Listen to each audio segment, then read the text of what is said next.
Welcome in to another episode of my Dynasty Fantasy Football YouTube. Today, I've got 5 takeaway series. It's going to be jam-packed with all the moves from free agency that I didn't cover on Monday. Make sure to watch that video if you haven't. As always, make sure to subscribe to the channel, and let's go. So, my number one takeaway, and of course, if things drop as I'm recording this, I'll do extra segments. But for now, number one takeaway, Najee Harris signed with the Chargers. It was a one-year deal. There was some mixed information. First, it was worth $9.5 million. Now we hear it's $5.25 million with $4 million in incentives. Considering that Harris hit free agency and this wasn't combined with an existing contract, this is a low number. It's way lower than what Aaron Jones got on his expiring contract as a free agent. This is not a workhorse level contract. This is a committee 1A type contract, and it's only for 1 year. Now, Najee Harris was fine in 2024. 263 carries, 1,043 yards, 6 touchdowns, 4 yards a carry, 36 catches, 283 yards. In fact, the last 3 years have been almost identical. His rookie year, he caught a bunch of checkdowns from Ben Roethlisberger, got involved in the receiving game before Jalen Warren was in the NFL. But from 2022 to 2024, almost identical. Right around 4 yards a carry. Workhorse type carry volume, not much in the receiving game. The best attribute for Harris is his availability. He's never missed the game in his NFL career. Now, I hear some people saying that Harris is going to be a workhorse. There's no way. There's no way. The Chargers didn't bring back J.K. Dobbins. They cut Gus Edwards. Harris is the only relevant running back on their current depth chart. They have Kimani Vidal and Hassan Haskins. They don't count. So, I do think this signing means the Chargers probably pass on a round 1 running back, and they address a different need. But I do think they draft a running back on day 2 to at least complement Harris, and then maybe that guy is their 2026 starter. Depending on the strength of that running back, it's going to hurt Harris's value. Just how much? So for me, I'd be looking to sell Harris. He has incentives in his contract. Now, what does that mean? That means that the Chargers are incentivized to find another running back. I don't see as much upside with Harris. I see a lot of risk. At the end of the day, Najee Harris is 27. He's been meh his whole career. He's not going to be super involved in the passing game. There's no upside. So if you can get some sort of second-round pick, I would move on from Najee Harris. He would definitely be a sell for me. So next up, Javonte Williams signs with the Cowboys. It was a very low deal. 1 year, $3 million, worth up to $3.5 million with incentives. It's less than the second-round RFA tenders that Jordan Mason and Jalen Warren got, similar in value to Elijah Mitchell. So think about that. The NFL views Javonte Williams as similar to Elijah Mitchell. That's not good. Now, Williams is a capable backup. He's only going to be 25 when the season starts. So honestly, on value, this is not a bad deal. But Williams last year, 139 carries, 513 yards, 4 touchdowns, 3.7 yards a carry, 52 catches, 346 yards. He saw good usage in the passing game, was inefficient as a runner. He was in Sean Payton's doghouse. He's been in there the entire time. So, again, this is a backup. This is a backup. Not Najee Harris was a starter. This is a backup. This is a backup level contract. So, the Cowboys are going to add a running back in the NFL draft. They have no one outside of Javonte Williams. Rico Dowdle has closed the door on coming back. They could sign another low-level free agent as an RB3, but again, they're going to be drafting their future starter in the NFL draft. It's a question of, do they do it at 12? Do they do it in the second round at 44? Even if they wait until round 3, I'm going to put any day 2 running back as a starter over Javonte. Javonte is a backup.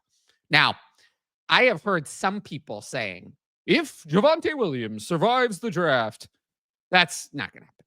That's not going to happen. The Cowboys learned their lesson last year. They'll trade up if necessary.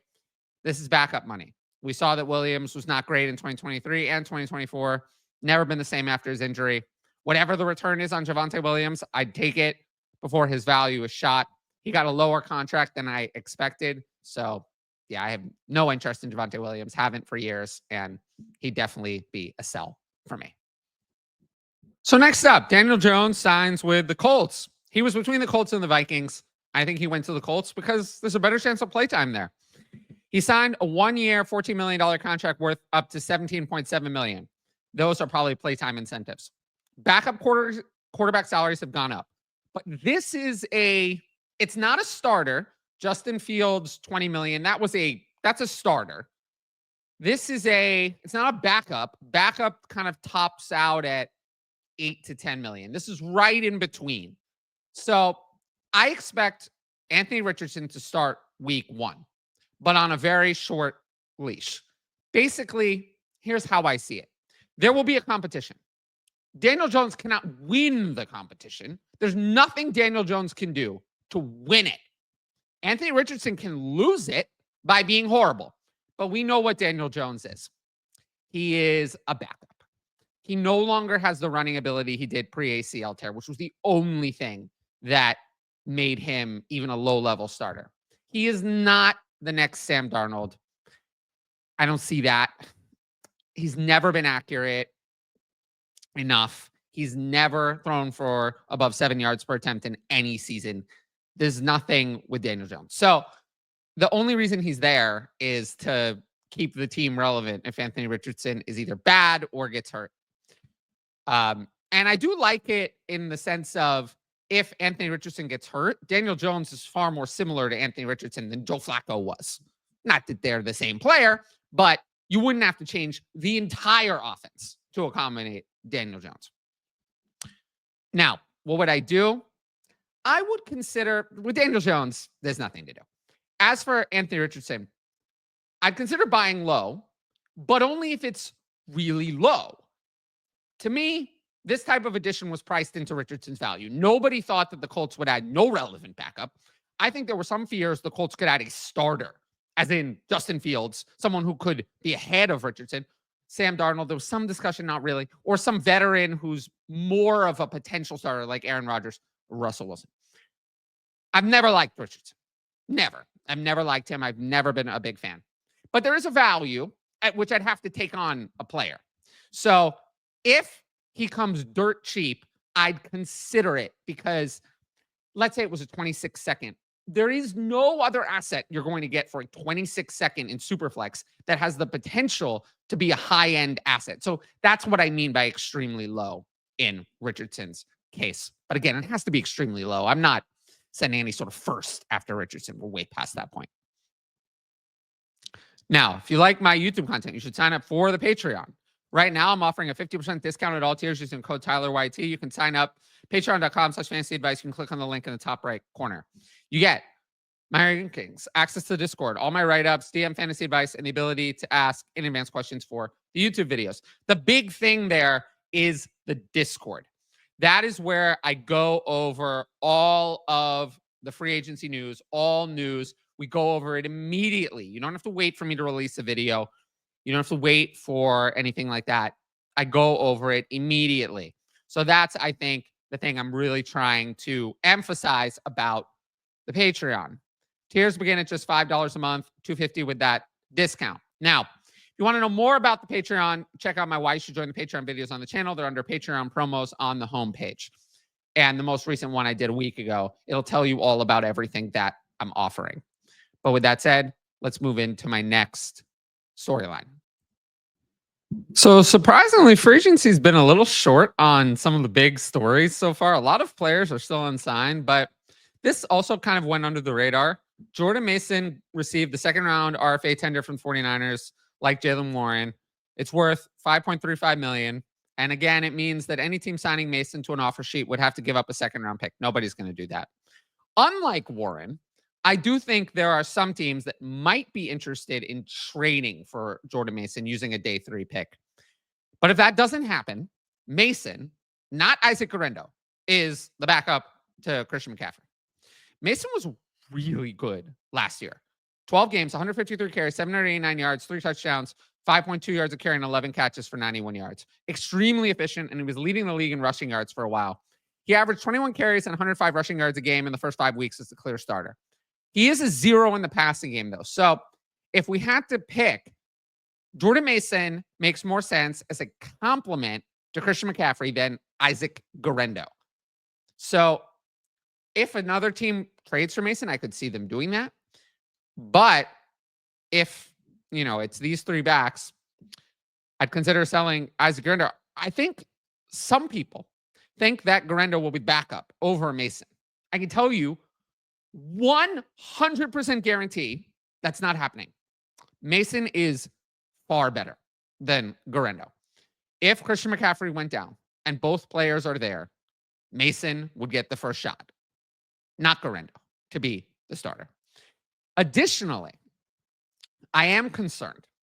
The 49ers have an extra third rounder and 2 extra fourths, not to mention a pick they'd get from trading Mason away. They've met with multiple running backs at the NFL draft, including Cam Scatterbo and others.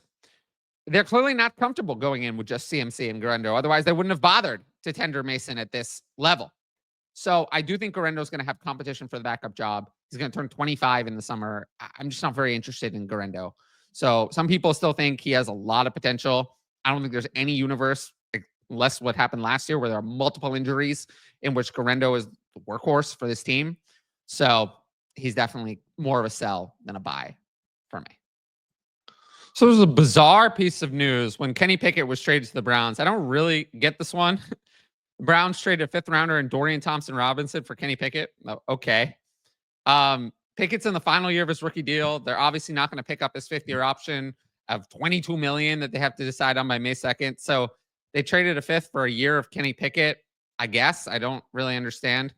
Pickett's currently the only quarterback on the Browns roster. Obviously, that's going to change. They're going to sign another veteran or pick a quarterback at 2 or both. So for me, there's not much going on here. I just thought that this was very, very strange. Pickett's already rostered in most Superflex leagues. I'm not interested in buying him. Of course, if somehow he's on waivers, I would pick Kenny Pickett up. But beyond that, I'm not really particularly interested in him. I just think it's wild that this is the Browns' idea of a quarterback solution. So now we get into some of the more minor pieces of news. First one, Darius Slayton re-signs with the Giants. Signed a 3-year, $36 million deal with $22 million guaranteed. It's a lot of money. Identical to the Josh Palmer contract in length and total amount. But I was really hoping Slayton would go somewhere else because there's no upside here. Malik Neighbors had 170 targets as a rookie, despite missing 2 games. Wan'Dale Robinson had 140. Slayton was a clear wide receiver 3. He was more of a wide receiver handcuff. He did produce in the games Neighbors missed, but otherwise was totally irrelevant. The coaching staff hasn't changed, so I'd assume it's a similar target tree. Maybe Neighbors is more efficient, but it is crazy that this is what Darius Slayton cost. It feels like a lot. For me, there's not much to do here. I'd sell Slayton if there's any trade market. I think some people are going to say Slayton is now the wide receiver 2 ahead of Robinson because of the money. But Slayton's 28 years old. Nothing actually changed in the wide receiver room. It's the same players. The Giants had the luxury to spend $12 million on their wide receiver 3 because their other 2 wide receivers are on rookie deals. I'd take any third for Slayton and move on. He doesn't have any value here. So next up, another kind of overpay re-signing. Juwan Johnson returned to the Saints. 3 years, $30.75 million with $21.75 guaranteed with $3.5 million in incentives. I don't hate Johnson. It's a converted wide receiver, though, not an every down tight end. It's one of these tweeners. These don't ever work out. He produced nothing early in 2024 when the wide receivers are healthy. Almost all of his production and targets came after Chris Olave and Rashid Shaheed started getting hurt. Johnson also turns 29 in September, so he's not a young player. Again, I think people are going to see this and say, well, the contract means that Johnson's going to get more involved. If he were a first-time free agent signing with a new team, maybe. But this is the same team. I just don't see it. I mean, at least they have a new head coach. Maybe he gets more involved. But ancillary pieces of a Derek Carr offense, it doesn't interest me. I'd take any third for Johnson and move on. He's old, even in tight end premium leagues. I'm just not interested in Juwan Johnson at all. Speaking of players who don't interest me, DeAndre Hopkins signed with the Ravens. 1 year, $5 million deal worth up to $6 million. Not much. Feels like a veteran ring chasing type deal. Hopkins turned 33 years old in June and looked washed up down the stretch. We see it time and again. Wide receivers, for the most part, 32, done, finished. Hopkins was no exception. He was really good. I don't want to say really good, but he was good in 2023 at 31. Very productive. 2024 at 32, totally done. Finished, over. This is almost every wide receiver, 32, finished. So Hopkins is borderline droppable in dynasty leagues. I mean, He wasn't productive in Kansas City in that offense. He's not going to be productive in Baltimore. There's almost no point in holding him. He's 33. He's behind Zay Flowers. He's behind Rashad Bateman for sure. Not to mention Mark Andrews and Isaiah Likely. I think this is like Julio Jones on the Titans and the Bucks at the end of his career. Takes a few looks here and there. More takes away from others than has any value of his own. My main hope, really, is that no wide receiver in the NFL draft has to take the bullet of this disastrous landing spot in the second or third round, because I would hate that for them. But hopefully Hopkins took that bullet for them. I know it's crazy that this is where we are, but I'm actually more interested in Marquez Valdes-Scantling than DeAndre Hopkins. MVS signed a one-year deal worth up to $5.5 million with the Seahawks. He reunites with offensive coordinator Klim Kubiak, who he worked with on the Saints last year. And he did pretty well. I mean, we all remember that stretch of MVS relevance that we saw for a minute, where he averaged 2.1 catches and 48.1 yards a game on the Saints. Came over midseason and quickly became their wide receiver one, which was wild to me. There's not much to do, really. I would add him off waivers, but I'm not paying anything to get him. And like I said, if I had to choose a player to stash, it would be MVS over DeAndre Hopkins. I think there's more likelihood of getting something out of MVS. But again, this is a bottom of the roster player. So next up, Kenneth Gainwell signs with the Steelers. It was a one-year deal. We didn't immediately hear the money, which is always a bad sign. Gainwell feels more like a replacement for Cordero Patterson than a true backup to Jaylen Warren. Gainwell offers probably more as a running back at this stage of his career than Patterson did, and he can kind of play some special teams, can also be a returner. So he does have some viability in those roles. Now, for me, the takeaway here has nothing to do with Kenneth Gainwell. It's to continue selling Jaylen Warren. I think some people, not the smartest people, they're going to say that the Steelers are done adding running backs. I highly doubt that. A Warren-Kenneth Gainwell tandem would be one of the worst backfields in the NFL, if not the worst. I mean, we'll be up there with the worst. So they've retained Warren. They've replaced Patterson with Gainwell. What do they not have? They don't have the Najee Harris replacement. They will be adding that guy in the NFL draft. I'm telling you, it is very likely. This is Arthur Smith run offense. They will not have Jaylen Warren and Kenneth Gainwell as their entire backfield. No chance. So there will be another addition, and it will hurt to destroy Jaylen Warren's value. Next up, Demarcus Robinson signs for the 49ers. 2 years, $9.5 million with $6 million guaranteed. Honestly, it's more than I thought he would get. I thought he'd have almost no market after his DUI arrest and potential suspension, which is why the Rams let him go. He's likely insurance for Brandon Ayuk's recovery. Now, I do not see Robinson as any threat to Ricky Pearsall or Juwan Jennings. Those are ahead of him. Is Ayuk going to be ready for the start of the 2025 season? I'm not sure. So I think Robinson is insurance for that, to play the wide receiver 3 role. He did that for the Rams in 2024. Could do the same for the 49ers in 2025. Now, I don't think there's anything really to do here, but I will say that the door is open for the 49ers to trade Brandon Ayuk and get someone cheaper in the NFL draft to kind of mix in with Robinson as the wide receiver 3 on day 2. It's open. So we got to monitor for a Brandon Ayuk trade, but in terms of anything else to do, there's not all that much with this move. Next up, Mack Hollins signed with Patriots. I mean, 2 years, $8.4 million with $2 million in possible incentives. This is not really starter money. To me, it feels like they brought Hollins in for the same role he had in Buffalo. He's going to compete with Kayshon Boutte for outside wide receiver 2. This is the end of Jalen Polk and Javon Baker, though, because the Patriots are probably going to add yet another wide receiver, possibly very soon. So I don't think those 2 players are going to be relevant. We're going to see what happens. I'm not interested in Mack Hollins at all, but they did go into the outside wide receiver market, so clearly they're not happy with what they have there. They have Demario Douglas in the slot. And again, yeah, there's nothing really to do. I really almost have no interest still in any of the current Patriots wide receivers. We know better than to fall for someone has to do well. I do like Drake May, but I'm still not seeing a wide receiver on the Patriots that interests me really for fantasy at all. So we're going to have to wait for them to add someone better. So I usually don't bother to cover backup quarterback signings, but I did think this particular one was interesting. Zach Wilson signed with the Dolphins. It was more money than I think, I thought he was going to get. $6 million guaranteed, worth up to $10 million. So assume playtime incentives. The Dolphins were criticized last year for having no backup plan to Tua. And this is a lot of money for a backup. Yes, I know he has first-round pedigree, but a backup who was a quarterback 3 on the Broncos last year couldn't even beat out Jarrett Stidham. So I think Wilson has to be added in all Superflex leagues if he was on waivers. Probably wasn't, but if somehow he was. We know Tagovailoa has had concussion issues. We know that means Wilson could get in the game. And we know that any competent quarterback playing with Tyreek Hill, Jalen Waddle, and Devon Achane could have value. That is a possibility. So Wilson should not be on any Superflex waivers.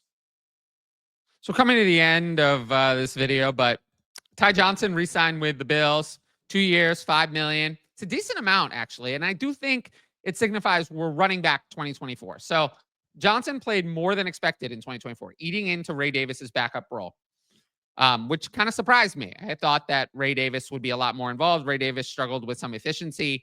He could have been better. So, it is what it is with Ray Davis. Now, for me, I would consider selling Ray Davis, but not because of this news. Ty Johnson has no market. He's not worth anything. He's barely even worth adding. But Davis has been a sell for me for a long time. I do not understand it. I have never understood it.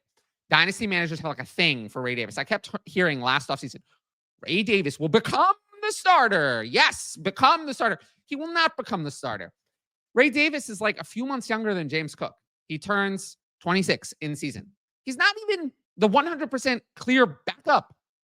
I have no interest in Ray Davis. If you somehow have Ray Davis, I would take whatever you can get and move on. Here's a player where I definitely misread his market. Westbrook-Ikhine signed with Dolphins, 2 years, $6.5 million with $3.2 million guaranteed. I thought he had a much larger market. I thought he was going to be one of those surprisingly overpaid wide receivers. Apparently not. He had 9 touchdowns in 2024, but I guess the NFL is learning that they shouldn't overpay that player. So the Dolphins kind of got him on a steal, honestly. I would pay that kind of salary for a good wide receiver 3. Unfortunately, the Westbrook-Ikhine signing is probably the end of Malik Washington. In Dynasty, it's different with running backs, but we can't wait for these 6th-round wide receivers who aren't even going to get on the field without an injury to maybe develop later. I mean, how often does that actually work? Never, right? I mean, never. How often really does that happen? Really never. So you don't see someone kind of disappear and then appear. That happens at running back, but not at wide receiver. So unfortunately, in most Dynasty leagues, Malik Washington is probably going to be someone you cut after you make your rookie draft picks. It's sad because I did like the prospect. I did like some of what we saw as a rookie, but there's just going to be other players who have a better chance of hitting that are worth adding over him. So unfortunately, probably droppable in most Dynasty leagues. So the Cowboys re-signed KaVontae Turpin, which is interesting. 3-year deal worth $18 million, but don't be fooled. Turpin turns 29 in August. He provides enough value as a returner to make this deal worth it. The only thing I could see that Turpin's relevant is taking more of the wide receiver 3 role from Jalen Tolbert, or those 2 players sharing that role. But the Cowboys have CeeDee Lamb as their wide receiver 1. Jake Ferguson is their second target for now, and they will be adding their wide receiver 2, maybe at 12 overall. So I don't see this as super fantasy relevant. The only thing it does is make Jalen Tolbert even less relevant, but I was already done with him anyway. And yeah, for me, there's nothing really to do here. We can see what the Cowboys will do on offense. I'm very curious who they add, maybe in the NFL draft. But Turpin signing doesn't really move the needle for me. So I'm actually going to wrap up the video there. This is 3:10 Eastern on Wednesday. So I'm sure a bunch of news is going to drop right as I'm releasing it, but those will all be covered on the Friday video. For now, if you like the video, make sure to support the channel by subscribing. And don't forget to hit that notifications bell so you can be notified about all my exciting content as it drops. Of course, if you want my best fantasy football advice and all coverage of free agency news as it's happening, it's available on the Patreon. Dynasty content year-round. 50% discount at all tiers using code TylerYT. You can sign up in the top right corner. Every sign-up helps support my independent content. But once again, thanks for watching, and I'll see you all later.